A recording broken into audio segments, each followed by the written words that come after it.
Assalamualaikum warahmatullahi wabarakatuh. Berjumpa lagi dengan tematik kelas 3, tema 7, subtema 1, pembelajaran 5 dengan Bu Rinta.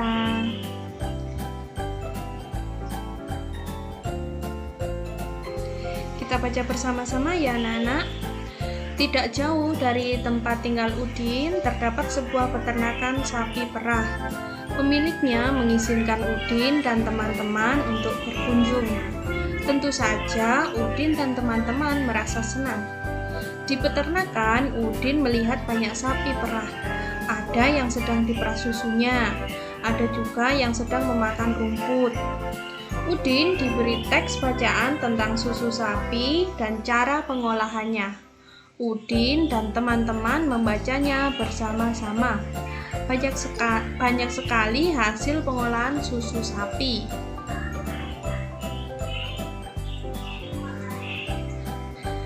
Bacalah teks berikut. Nah, ini teks bacaan dari Udin.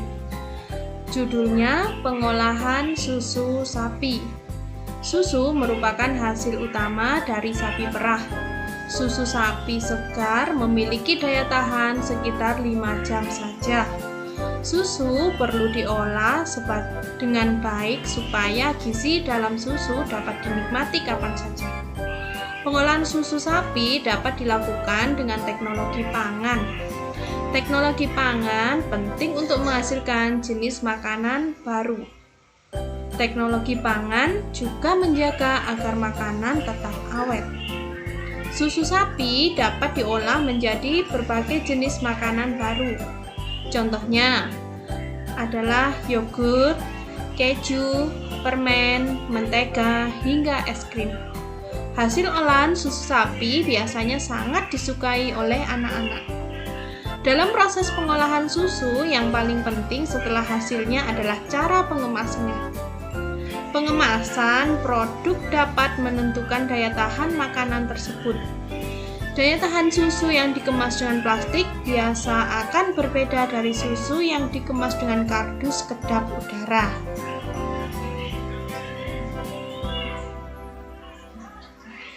Nah, dari bacaan tadi, apa manfaat dari teknologi pangan dalam pengolahan susu sapi? Buatlah kelompok yang terdiri dari 4 orang. Tuliskan pendapat setiap anggota kelompok. Nah, dari bacaan tadi dapat kita peroleh manfaat dari susu sapi. Antara lain, yang pertama, gizi dalam susu dapat dinikmati kapan saja. Yang kedua, menjadikan makanan berbahan susu menjadi lebih awet. Yang ketiga, dapat diolah menjadi berbagai makanan baru seperti yogurt, keju, permen, es krim, dan mentega. Yang keempat, menjadikan makanan berbahan susu menarik bagi anak-anak. Nah, ini adalah manfaat dari teknologi pangan untuk pengolahan susu sapi.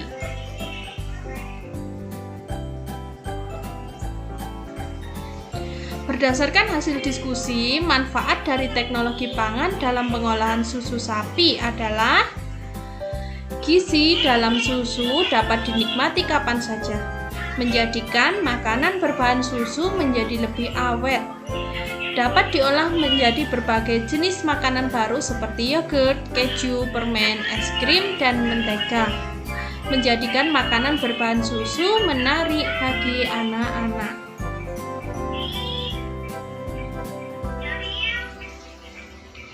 Amati kata-kata yang digarisbawahi pada teks pengolahan susu sapi. Carilah arti kata tersebut menggunakan kamus. Kamu bisa minta bantuan pada orang tua atau gurumu. Nah, dari bacaan tadi, dari bacaan pengolahan susu sapi, tadi ada yang digaris miring ya, yaitu daya tahan. Nah, daya tahan itu artinya kemampuan bertahan terhadap segala pengaruh dari luar yang dapat merugikan, dalam kurung penyakit. Teknologi artinya sebuah alat atau metode praktis yang memudahkan pekerjaan manusia.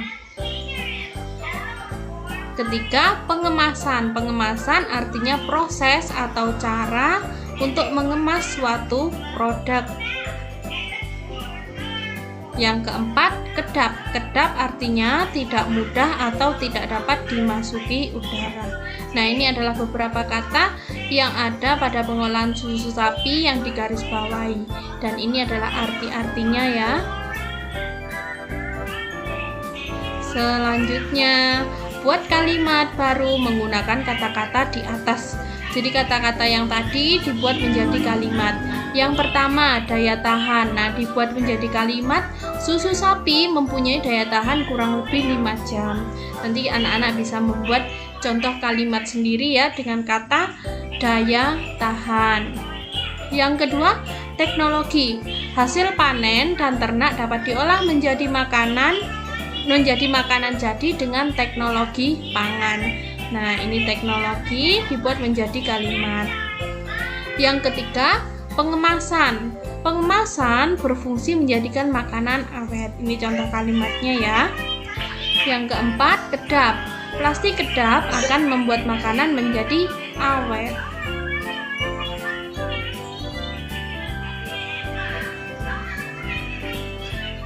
Selanjutnya, amati gambar di samping. Sambil kita baca bersama-sama ya anak-anak. Hari semakin siang. Dayu mengajak Udin dan teman-teman untuk beristirahat sejenak. Di halaman depan peternakan, terdapat toko yang menjual berbagai hasil olahan susu. Nah, ini tokonya. Toko ini menjual berbagai olahan susu. Benny mengajak teman-temannya minum susu. Lani dan Udin menolak ajakan Benny. Maaf Benny, aku tidak bisa minum susu. Aku alergi terhadap susu sapi. Aku sudah membawa air minum dari rumah, ujar Lani. Kalau aku lebih memilih minum yogurt, Benny, kata Udin. Setiap orang memiliki pilihan yang berbeda. Benny menghargai pilihan teman-temannya. Benny tidak marah walaupun ajakannya ditolak. Dapatkah kamu jelaskan pentingnya memahami keberagaman dalam kehidupan sehari-hari? Nah, dari cerita tadi dapat kita simpulkan sebagai berikut ya. Memahami keberagaman dalam kehidupan sehari-hari adalah satu hal yang penting karena bisa menjaga persatuan dan kesatuan. Setiap individu memiliki kebiasaan dan kesukaan yang berbeda-beda. Sifat dan ciri setiap individu juga amat beragam.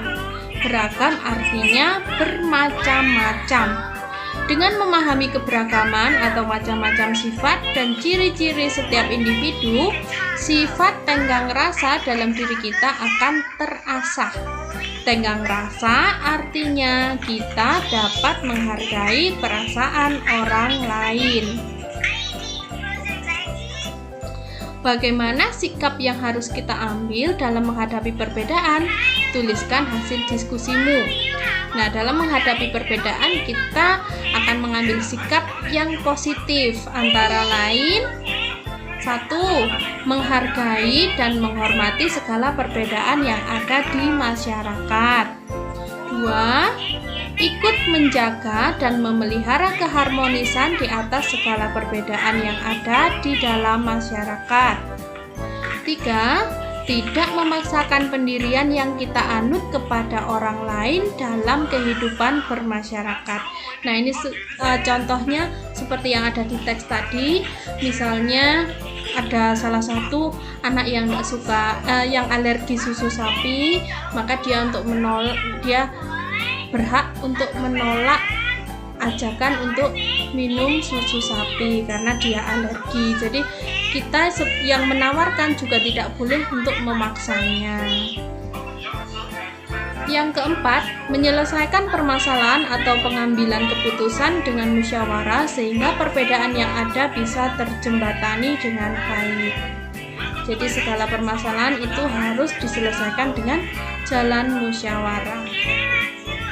Nah, ini adalah sikap yang harus kita ambil di dalam perbedaan.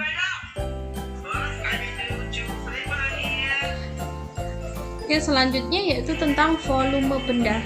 Setelah bermain peran, Benny merasa haus. Dia ingin membeli susu. Benny melihat susu disimpan dalam berbagai kemasan. Perhatikan kemasan A, kemasan B, dan ini kemasan C.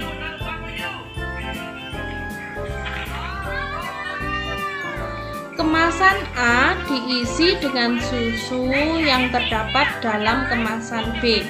Jadi kemasan A ini diisi dengan susu dari kemasan B. Nah, kemasan B yang dapat masuk ke dalam kemasan A ini sebanyak 2 kemasan B. Jadi volume kemasan A adalah sama dengan 2 kemasan B.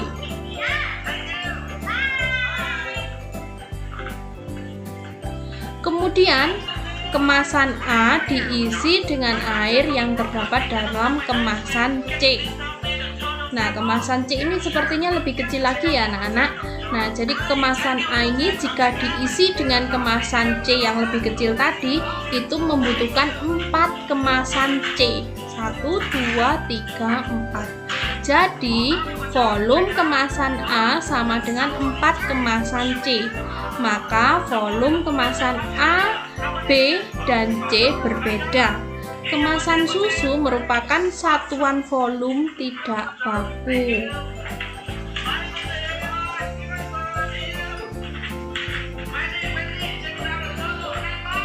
Buatlah kelompok bersama teman-temanmu.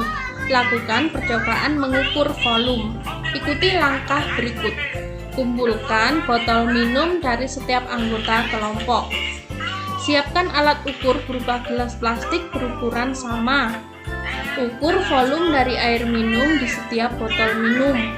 Tunjukkan volume air dari setiap botol dengan mewarnai batas air seperti pada gambar di bawah ini. Nah, ini contohnya. Yang berwarna kuning ini botolnya Udin, berwarna biru botolnya Siti, berwarna pink botol Edo, berwarna orange botol Dayu, berwarna abu-abu botol Benny. Nah, isi air yang ada di dalam botol ini, masing-masing botol ini, jika dipindah di dalam gelas yang ukurannya sama, ini hasilnya. Nah, punya Udin batasnya ada di sini. Siti, nah kalau punya Siti ini 1 gelas penuh. Punya Edo ada di batas sini. Punya Dayu ada di batas sini, dan punya Benny ada di batas sini. Nah, dari gambar ini, botol minum milik siapa yang memiliki volume paling banyak? Milik siapa anak-anak yang volumenya paling banyak? Tentunya yang ada di gelas penuh ini. Miliknya siapa? Miliknya Siti. 6. Botol minum milik siapa yang memiliki volume paling sedikit? Nah, yang memiliki volume paling sedikit berarti yang ada di gelas tapi batasnya paling sedikit. Berarti punyanya siapa? Punyanya Edo. Jadi punyanya Edo yang paling sedikit dan punyanya Siti yang paling banyak.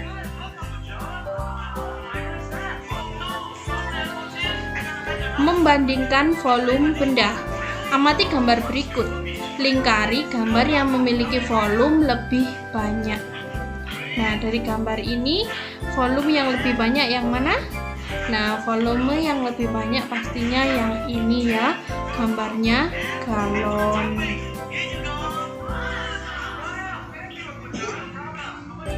Mengurutkan volume benda cair. Amati gambar berikut. Urutkan kotak susu di atas mulai dari kotak yang bervolume paling sedikit hingga kotak yang bervolume paling banyak. Yang paling sedikit yang mana anak-anak dari 3 gambar ini? Nah, yang paling sedikit yaitu gambar ketiga. Selanjutnya gambar kedua, dan yang terakhir gambar ke-1. Jadi diurutkan mulai yang paling sedikit yaitu 3, 2,